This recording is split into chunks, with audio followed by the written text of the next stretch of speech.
Seen these viral nano banana AI pics? Your friends are doing it, और शायद आपने भी किया होगा. But what if I told you that there's a hidden cost behind all this AI generated images? It looks simple enough, but जब भी आप किसी AI एप्लीकेशन पे अपनी फ़ोटो अपलोड करते हो just to make that cute AI picture, you're not just uploading your pictures. आप अपना डेटा दे रहे हो उनको, your identity.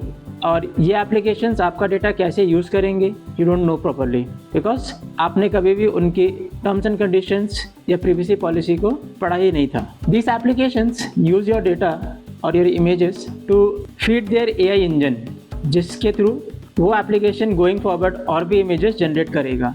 Now what are the different risks while using these kind of applications? Let's understand with an example.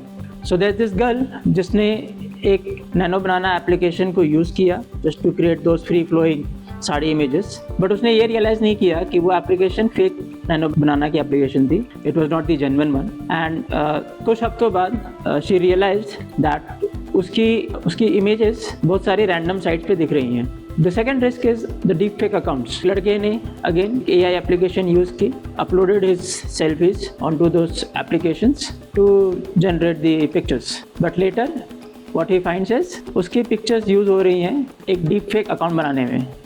The third risk is Jin applications को आप use कर रहे हो for creating this AI trends, how secure are those applications and their database? What if कल को उनका application hack हो जाए या उनका data पूरा leak हो जाए? तो that means कि जितनी भी pictures आपने upload की थी वहाँ पे वो भी hack हो जाएंगे, and then those will be misused by the different hackers and scammers around the world. And once those scammers have the access to your data, to your images, कैसे misuse करेंगे to create fake IDs or even bypass the facial recognition systems. अब ये तो था risk, but how to stay safe from all this?